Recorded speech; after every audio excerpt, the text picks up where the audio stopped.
going on, everyone, and welcome back to the film room here on Two Guys Watching Football. It's been great this week. Tons of support, a lot of clicks, a lot of views, a lot of questions, a lot of comments. I absolutely love it. Thank you all so much for the support. We're going to continue our train through the Baltimore Ravens rookies today, starting with Jordan Stout. First time I've done punter film on the channel, so I'm really looking forward to it. We're going to make it fun. So if you guys are loving these, hit the like button, drop a comment, hit subscribe if you're new here. You guys know the drill. Again, thank you so much for all the support. So we're going to jump into Jordan Stout. He had an overall punt line on Thursday against Tennessee Titans of 4 punts, 191 yards for a 47.8 average and a 43.8 net. If you guys are wondering, what does all that mean? Well, if we look at 2021 numbers, that would have compared him for 11th in average punting yards and 6th in average net. So really good performance from the rookie. Obviously, very small sample size. He didn't quite rank as well compared to his peers, but that's because like Matt Araiza, for example, had an 82-yard punt. He only punted once, so his average is 82 yards. So as more games are happening, obviously all of these averages are going to change, but I think as far as a debut goes, it was really good. We're going to look at 5 punts tonight, and that's because the first one that we look at was called back on a penalty, but I think it's still important to look at what happened on the actual kick itself because it was the cover unit. Tylan Wallace ran out of bounds. So we'll look at that. The thing that I'm going to focus on a lot tonight, if you guys want to skip out on the film and you're wondering, okay, what do I need to know? I think the most important thing is I was really impressed by his hang time. So he averaged, PFF charts this, he averaged 4.52 seconds of hang time on his punts. That ranked tied for 17th among all preseason punters. But if I go back to last year, just to compare, like Sam Cook was 13th with 4.26, and I think it would have ranked him 3rd in hang time. So again, as more punts happen, the averages are going to change, including for him and all of his peers. So how much can he hang that or maintain that hang time? And I think, as we'll see tonight, it's really what helped him have such a competitive net because you were seeing the coverage unit have time to get downfield to make a play on the ball and limit these returns after good yardage on his punts. And so when we compare to a guy like Matt Araiza, who's going to be, they're going to go hand in hand because they were both, drafted rookie punters. Matt Araiza has an absolute bomb. But, just to look at his game, he had 1 punt, 82 yards. It went for a touchback, and he only had 4.22 seconds of hang time on it. So he's really just booting the ball down the field as far as possible. But that means your coverage unit isn't going to be able to get down. So even if you're kicking it far, your coverage team can't get downfield. So there's going to be bigger returns. So looking at that net's really important because it's not just how far you kick it. It's how long you can hang it up, get your coverage unit down there to make a play on the ball. So if you guys want to skip out on the film, I'd head out now. I want to give you a bit of an overview of the statistical picture. But if not, if you guys want to hang around and check it out, let's get right into the film. So we're looking at punt 1 here. This was called back due to the Tylan Wallace. So he's kicking from our 39. It was credited as a 45-yard punt with a fair catch at the 16. So what I want everyone to focus on is the hang time. So you can see our coverage unit, our gunners didn't get off the line of scrimmage very well, but fair catch called because the middle team unit, coverage unit, was getting down there. So we'll see it from the end zone angle, but you can see here, like, it's hanging up long enough for these guys to get downfield. And that was with the trip. So really impressive boot there. I think that one really specifically highlights the hang time, but it got called back and he had to re-kick. So that one, as I said, went to the Tennessee 16. This next kick is from the exact same spot. Or actually, no, it was moved back 5 yards, but he kicks it 10 yards further. And so really telling here, again, with hang time. Look, absolute bomb. It's booted. But you can see, watch the gunners. The gunner at the top of your screen is going to get run out of bounds, and the gunner at the bottom of your screen gets completely jammed. So the ball's out, and they're not even remotely downfield. Like, bottom screen gunner is taken out of the play, which is not what you want. And the reason there wasn't a penalty here is because he was pushed out of bounds. But this is a play without your gunners making it down the field. And again, your middle unit, like, gunners should be down there first, right? So he's going to catch the ball at the Tennessee 6. So absolute bomb. Like, that's showing a huge leg with good hang time, and your coverage unit just kind of lets him down here. So he makes it about 5 yards when a tackle could have occurred, missed tackle.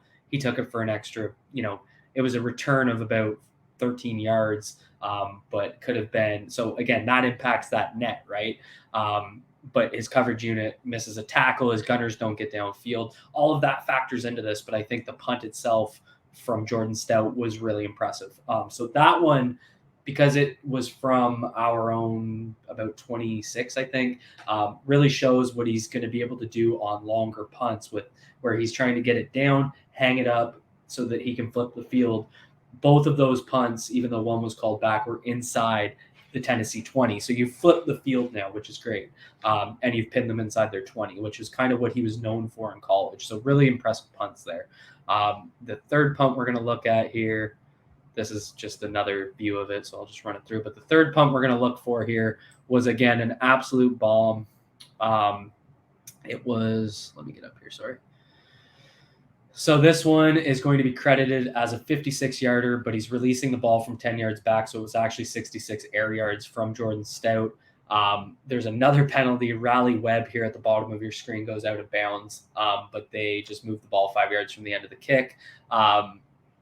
This one was the most impressive kick he had in this game, in my opinion, because Malik Harrison makes a play on the ball, and the fact that he kicked this 65 yards with the hang time that he had is absolutely incredible. So you see there, coverage unit, Rally Webb gets out a little quicker because he ran out of bounds and came back in, but the middle unit's getting downfield really quickly. But look, right there, he hung that up so far. It kind of reminded me of the Mile High Miracle, because he's trying to, when the safety was trying to track the ball, and it kind of took him completely out. So he takes a little bit of time to gather himself because that ball was kicked so high in the air, like Flacco's ball was so high in the air. But he's not able to make much of a play here, and the coverage unit gets the job done this time. So again, this is showing his ability to kick that ball and hang it up enough for his coverage unit to take advantage. So it's really having that connection of a far kick in terms of air yards, but also enough hang time under it. Really impressive kick there. And there you would just see it from the different angle. See how he kind of has to take 2 steps back as he tracked the ball, showing that hang time, coverage unit. Rally Webb makes a play, and then Malik Harrison cleans it up. So really nice work there. Obviously, Webb comes away with a penalty to kind of negate the great work, but this one was really good. And now we're going to get a chance here to see him try and do a pin kick. So they're kicking from just about the Baltimore, it's about the Baltimore 27, I think it was. And he's trying to kick this towards the sideline out of bounds. So this is a pretty far kick to be doing like a coffin corner punt. But again, he was probably trying different techniques in this game as it was his first game. So we're going to see this ball go from the 27. It's about 53 air yards from the line of scrimmage, 63 from where he releases the ball. I think he would have liked this to be a little bit tighter to the sideline to get it a little bit deeper. But to kick that and negate a return and get it out of bounds, goes out of bounds right. The ball's right here by the kicking net, but it went out of bounds at the 24. That's just a really impressive kick. Again, not even giving them an opportunity, but you can kind of see the angle here. I think he would have liked that to be a little bit tighter given his distance. See, it lands right there let me pause where it lands. It landed right on the white. Where is it coming down? Right there. So a really impressive kick. I think he was going for a pin inside the 20. The ball ended up being at the 24. So again, I think he wants that a little bit tighter to get that extra yards. But if he's going to kick from our end, from our 27, and no chance at a return and just put it out of bounds at their 24, it flips the field completely, goes from our 27 to their 24. I don't think you can beat that. So just really impressive stuff from the rookie. The work he's putting in with Sam Cook is really showing. And then punt 5 here, this is the one I really want to focus on because it was the only kick he had all night where I was disappointed. And so I'll tell you why. This is going from the Baltimore 45. So this is one of those spots on the field where if it's 4th and 2, 4th and 3, and you have Lamar Jackson back there, you're going to have John Harbaugh thinking about going for it because that's just his money area, right? We're starting to get into midfield opportunity. How much is the field going to flip with a punt? So they decided to punt. I think it was 4th and 8, if I remember correctly. So not necessarily when you're going to have a high percentage of going for it. But disappointing work here from Jordan Stout. This is something I expect him to really work on. So this is your true coffin corner punt territory. This is the only punt he had where it's like, let's pin them. This is where you're trying to kick it out of bounds, inside the 10 to really pin them deep, or do a high enough kick that your unit can get down and they can down the ball, inside the 5. We've seen that happen quite a bit with Sam Cook. So he's going to go from the 45. It only goes 35. It's only 35 yards to get inside the 20.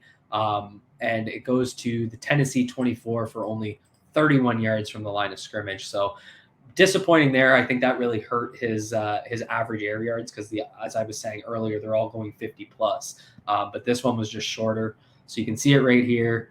He kicks it right inside, and it kind of flies out of bounds just a little too early. And this is where he's going to have to really work on his development too. So he's going to be right offset of the center here.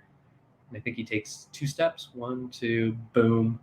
He takes a 3rd step on his plant foot.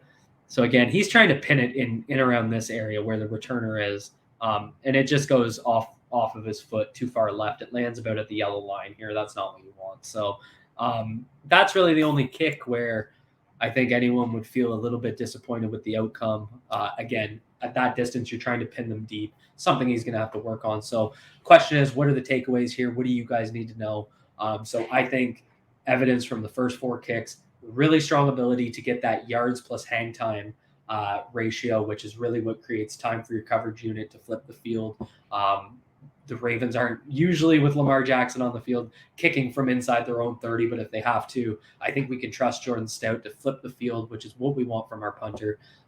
So where does he need to put in the work? I really need to see him putting in the work on those coffin corner punts. If they're in a 4th and 8 territory, closer to midfield, let's pin them deep, either with a hang time kick that lets our coverage unit down it inside the 5, or kicking it out of bounds with a coffin corner punt. It's going to be exciting to see how he develops. Let me know what you guys thought of this. If you guys like the punter film, let me know and I'll do more. But that's all I have for you guys today. Again, thank you so much. Hit the like button, hit subscribe if you guys are new here and you like the content. Be good to yourselves, be good to each other. Peace.